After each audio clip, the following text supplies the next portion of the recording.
Hello students, आज इस video में हम chapter 12 ratio and proportion exercise 12.3 से क्वेश्चन नंबर 4 और 5 सोल्व करेंगे। तो क्वेश्चन नंबर 4 देखिए, cost of 5 kilogram of wheat is ₹91.50। Wheat यानी गेहूं। दिया गया है कि 5 किलोग्राम वीट की कॉस्ट 91.50 रुपीज़ है। ए पार्ट देखिए, क्वेश्चन पूछा है what will be the cost of 8 kilogram of wheat. अब पूछा गया है कि 8 किलोग्राम वीट की कॉस्ट कितनी होगी। तो देखिए, ये पता करने के लिए सबसे पहले हम ये पता करेंगे कि 1 किलोग्राम वीट की कॉस्ट कितनी है। तो देखिए, दिया गया है cost of 5 kilogram of wheat is equal to ₹91.50। 5 kilogram wheat की कॉस्ट 91.50 है। Therefore cost of 1 kilogram of wheat, तो अब हम 1 किलोग्राम वीट की कॉस्ट निकाल रहे हैं। तो देखिए, 1 किलोग्राम वीट की कॉस्ट कम होगी, ठीक है। 1 किलोग्राम वीट तो कम रुपए में आएगी ना, तो इसकी कॉस्ट कम होगी। तो देखिए, कम के लिए हम क्या करते हैं, डिवाइड करते हैं। तो 91.50 को हम डिवाइड कर देंगे 5 से। 91.50 अपॉन में क्या आ जाएगा, 5। अब देखिए, दोनों 5 से डिवाइड हो रहे हैं, 5 वन सा 5। अब 91.50 को 5 से डिवाइड करेंगे तो क्या आएगा, 18.30 आएगा।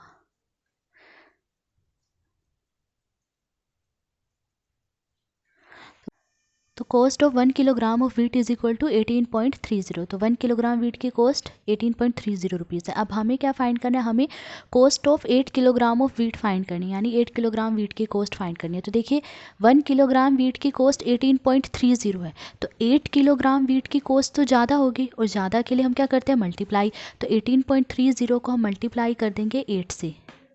तो 18.30 को मल्टीप्लाई कर रहे हैं हम 8 से। अब देखिए, थोड़े समय के लिए पॉइंट को भूल जाइए। तो ये 1830 है। 1830 को 8 से डिवाइड करेंगे तो क्या आएगा, डिवाइड करने पर आएगा 14,640। अब देखिए, यहाँ पीछे की तरफ से कितने डिजिट्स के बाद पॉइंट है, 1 2 2 डिजिट्स के बाद पॉइंट है, तो यहाँ भी पीछे की तरफ से 2 डिजिट्स के बाद पॉइंट आ जाएगा। तो 1 2 2 डिजिट्स के बाद यहाँ पॉइंट आ गया, तो क्या आया, 8 किलोग्राम वीट की कॉस्ट कितनी आई, 146.40 रुपीज़। बी पार्ट देखिए, अब क्वेश्चन पूछा है what quantity of wheat can be purchased in ₹183। पूछा गया कि 183 रुपीज़ में हम वीट की कितनी क्वांटिटी परचेज कर सकते हैं, यानी 183 रुपीज़ में हम कितनी गेहूं खरीद सकते हैं, ये हमें बताना है। तो देखिए, क्वेश्चन में दिया है कि cost of 5 kilogram of wheat is ₹91.50। 5 kilogram wheat की कॉस्ट 91.50 रुपीज़ है, यानी 91.50 रुपीज़ में हम वीट की कितनी क्वांटिटी खरीद सकते हैं, 5 किलोग्राम क्वांटिटी खरीद सकते हैं। अब देखिए, सबसे पहले हम ये पता करेंगे कि 1 रुपीज़ में हम वीट की कितनी क्वांटिटी खरीद सकते हैं। अब देखिए, जो चीज़ हमें फाइंड करनी हो उसे हम यहाँ राइट साइड पे लिखते हैं।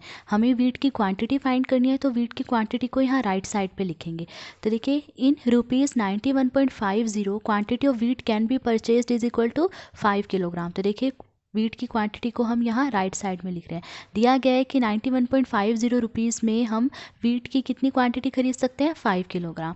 अब हम पहले ये पता करेंगे इन ₹1 quantity of wheat can be purchased, कि हम 1 रुपीज़ में वीट की कितनी क्वांटिटी खरीद सकते हैं। तो देखिए, 1 रुपीज़ में तो हम कम ही गेहूँ खरीदेंगे, ठीक है, कम गेहूँ खरीद सकते हैं 1 रुपीज़ में। और कम के लिए हम क्या करते हैं, डिवाइड करते हैं। तो 5 को डिवाइड कर देंगे 91.50 से। तो देखिए, 5 को डिवाइड करना है 91.50 से, यानी 5 के अपॉन में क्या आ जाएगा, 91.50 किलोग्राम। तो 1 रुपीज़ में हम वीट की इतनी क्वांटिटी खरीद सकते हैं। अब हमें क्या पता करना है, हमें ये पता करना है कि इन ₹183 quantity of wheat can B purchase, कि 183 रुपीज़ में हम वीट की कितनी क्वांटिटी खरीद सकते हैं। अब देखिए, 1 रुपीज़ में हम वीट की इतनी क्वांटिटी खरीद सकते हैं, तो 183 रुपीज़ तो ज़्यादा है। तो 183 रुपीज़ में तो हम वीट की ज़्यादा क्वांटिटी खरीद सकते हैं, और ज़्यादा के लिए हम मल्टीप्लाई करते हैं। तो 5/91.50 को मल्टीप्लाई कर देंगे 183 से। तो देखिए, 5/91.50 इसे मल्टीप्लाई करेंगे 183 से। अब देखिए, यहाँ अपॉन में 91.50 है, सबसे पहले यहाँ से हम ये पॉइंट हटाएंगे। तो देखिए, 5 हमने ऐसे ही लिखा। अब देखिए, यहाँ से जब पॉइंट हटाएंगे तो देखिए, पीछे की तरफ से 2 डिजिट्स के बाद पॉइंट है, तो जब पॉइंट हटाएंगे तो इसके अपॉन में 100 आएगा। जो अपॉन में 100 आएगा उसे हम ऊपर मल्टीप्लाई में लिखेंगे। तो देखिए, 100 को ऊपर मल्टीप्लाई में लिख दिया, ठीक है, और अपॉन में क्या बचा, 9150 बचा, ठीक है, और इंटू 183। अब देखिए दोनों 5 से डिवाइड होंगे, ठीक है। सबसे पहले तो एक 0 से 1 0 कैंसिल कर लीजिए, ठीक है। अब ये दोनों 5 से डिवाइड हो रहे, देखिए 5 1 ज़ा 5, 5 1 ज़ा 5, 5 8 ज़ा 40, 5 3 ज़ा 15, ठीक है। अब ये दोनों 183 1 ज़ा 183, 183 1 ज़ा 183, 183 से डिवाइड हो गए, तो देखिए क्या आया 10 किलोग्राम। तो 183 रुपीज़ में हम वीट की कितनी क्वांटिटी खरीद सकते हैं? 10 किलोग्राम, यानी 183 रुपीज़ में हम 10 किलोग्राम गेहूँ खरीद सकते हैं। तो ये था क्वेश्चन नंबर 4। अब क्वेश्चन नंबर 5 देखिए। तो क्वेश्चन नंबर 5 देखिए, the temperature dropped 15 degree Celsius in the last 30 days. दिया गया है कि लास्ट 30 डेज यानी पिछले 30 दिनों में टेम्परेचर 15 डिग्री सेल्सियस गिरा। If the rate of temperature drop remains the same, अगर टेम्परेचर के गिरने की रेट सेम रहती है, यानी अगर टेम्परेचर इसी रेट से गिरता है, तो how many degrees will the temperature drop in next 10 days. तो पूछा गया है कि नेक्स्ट 10 डेज यानी अगले 10 दिनों में टेम्परेचर कितने डिग्री गिरेगा। तो हमें ये बताना है कि नेक्स्ट 10 डेज में टेम्परेचर कितने डिग्री गिरेगा।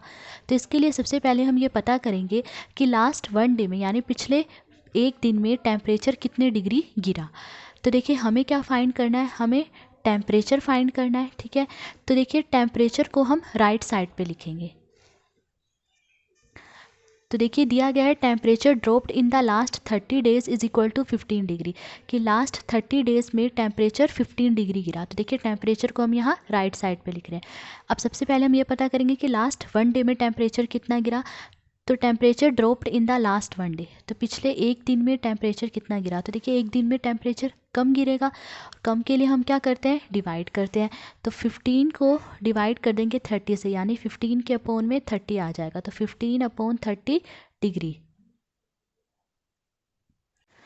तो लास्ट 1 डे में टेम्परेचर कितने डिग्री गिरा, 15/30 डिग्री। अब हमें क्या फाइंड करना है, हमें फाइंड करना है कि नेक्स्ट 10 डेज में टेम्परेचर कितना डिग्री गिरेगा। Therefore temperature will drop in next 10 days. तो 10 डेज में टेम्परेचर कितना डिग्री गिरेगा। तो देखिए 1 डे में कितना गिर रहा है टेम्परेचर, 15/30 डिग्री। तो 10 डेज में कितना गिरेगा। तो देखिए 10 डेज ज़्यादा है, ठीक है।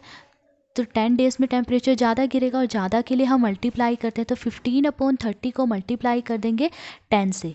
तो 15/30 इंटू 10 से मल्टीप्लाई कर रहे हैं। अब देखिए ये दोनों 10 से डिवाइड हो रहे हैं, 10 1 ज़ा 10, 10 3 ज़ा 30, और ये दोनों 3 से डिवाइड हो रहे हैं, 3 1 ज़ा 3, 3 5 ज़ा 15। तो 5 को 1 से मल्टीप्लाई करेंगे तो क्या आएगा 5, क्या आया 5 डिग्री।